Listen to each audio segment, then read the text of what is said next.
I'm well, thank you. You enjoying Florida so far? Yeah, I'm definitely looking the part, channeling my inner Miami Vice. Do you have a stylist or is that a Clay Collar original? That's the Clay Collard original, man. Always. Who's wearing the outfit now? You or Josh Silvera? Me all day. I got three. I've only seen him in one, so. uh, on the topic of your opponent, Primus, he's had a great year so far. 2 wins in the PFL, 2 submission victories. In watching film, have you noticed little mistakes that his opponents have made? And do you feel like, what do you feel will lead you to have more success against Primus than his previous opponents? So I don't think Bruno Miranda can grapple very good at all.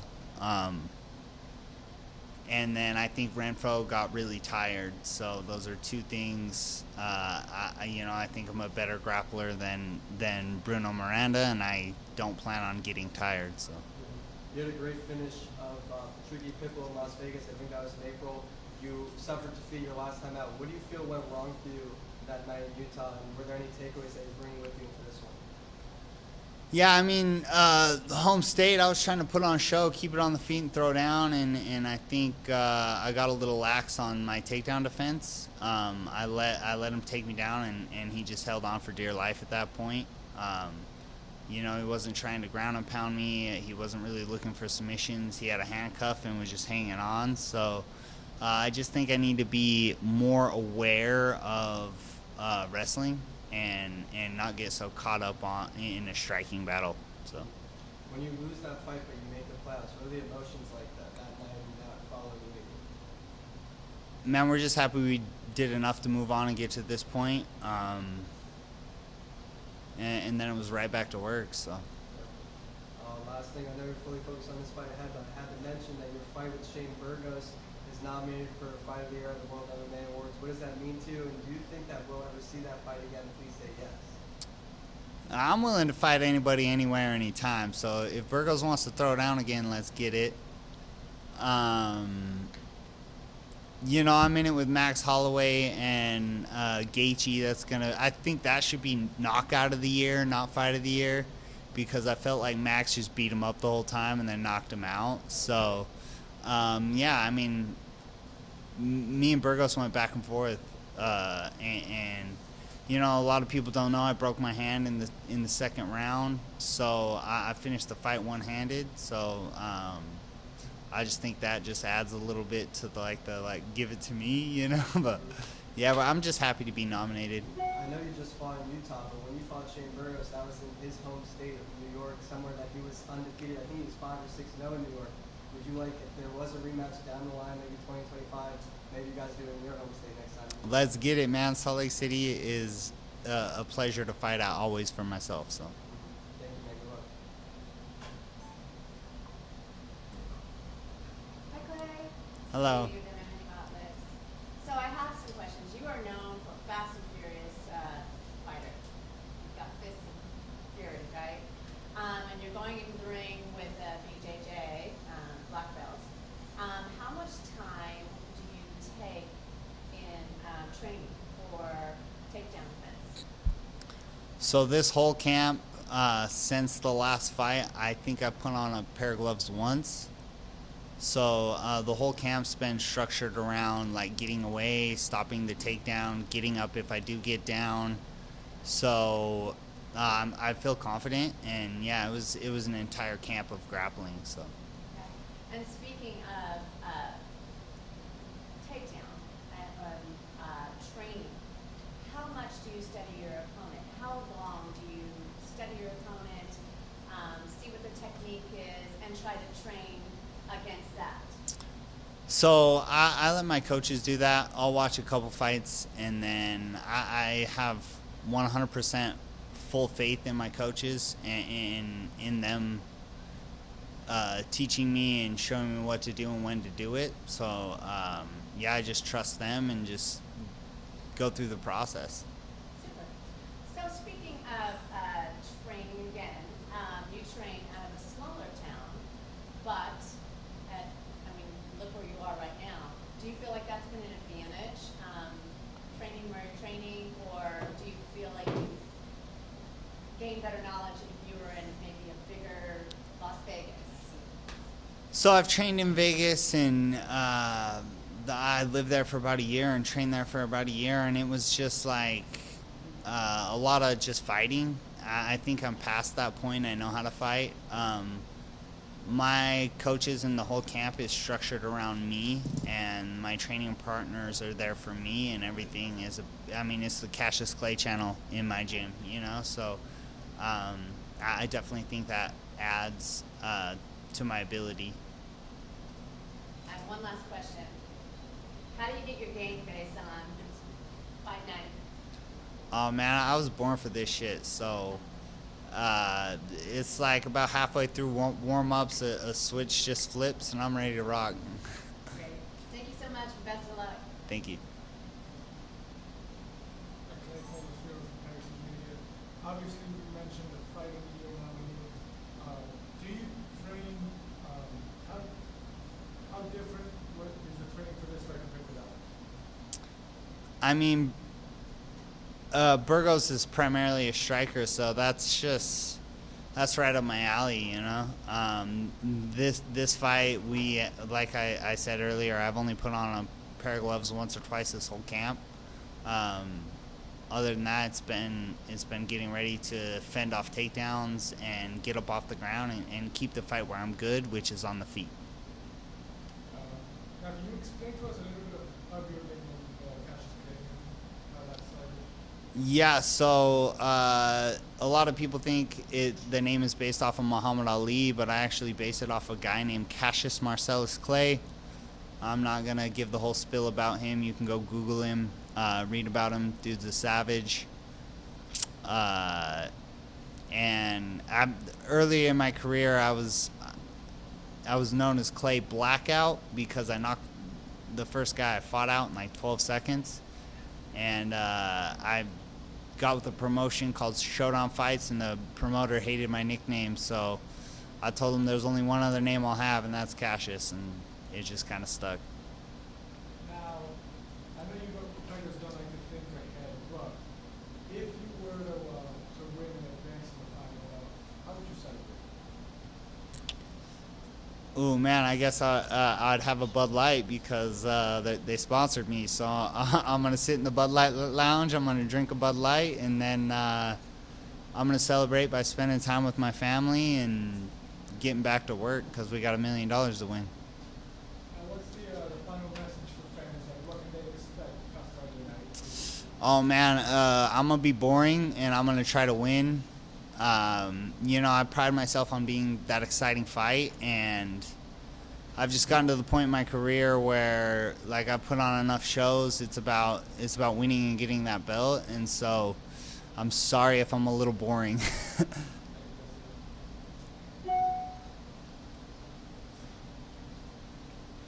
said beers on him after the fight also. What's that? Brent said that beers are on him for you guys after. Oh, cool. So, yeah, there we go.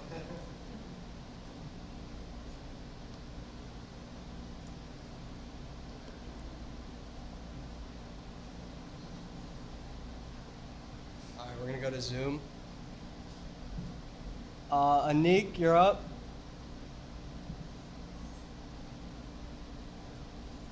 Hello. So Clay, I gotta ask you, which fighter would you train with, which one would you fight with, and which one would you be friends with? And these three fighters are the three other lightweight semifinalists. Train, fight, and be friends, huh? Well, I guess I'm gonna fight. Yep. I'm gonna fight Primus, so let's put him as the fight. I think me and Duford could get along. And I guess I'll train with the Russian. I got you. All right, and one more from me, right? A lot of people learned your name because the fight of the year was Shane, right? Like, what opportunities did that fight lead to, like, outside of fighting, sponsorship-wise? I got a few new sponsors with Dude Wipes and Bud Light, so I'd like to think that's an attest to, me putting on shows. I'm still waiting for Celsius to give me a call since I beat their boy, but we'll see what happens. And one more from me, right? Half the time you show up to fights with a mustache, half the time you show up with a beard. What makes you decide if you're going to fight with a mustache or a beard? Man, we're gonna bring the mustache back during the championship. I felt like I needed to strap on the crimson chin for this one, so I love it, man. Great promo. Best of luck. thank you. Mike, Clay, it was kind of just mentioned. I know when we spoke, you said that you were planning to be boring in this fight. But when you hear Brent Primus say he wants to keep it on the feet and he envisions himself being able to finish you in the striking exchanges, does that excite you, or are you just not going to listen to words because you've heard this before? Ma, he's full of crap, man. That fool's gonna try to take me down 1,000%. Yeah, he might be saying that, so I get caught up into thinking we're gonna strike, and I ain't playing that game, man, at all. And there's a sense of pride coming into this one, not only, like you said, the particulars in training, but will you feel a sense of pride to be tested on the ground and pass the test and show your way to $1 million? You know, I've been putting a lot of time in with my Brazilian Jiu-Jitsu and my wrestling, so I feel confident there, and wherever the fight goes, man, that's where I'm going to go with it, so. And last one for me, Clay. I like the shirt, but I got to ask, you didn't go with the Miami Vice colors? You know, I got a few outfits. I got a few.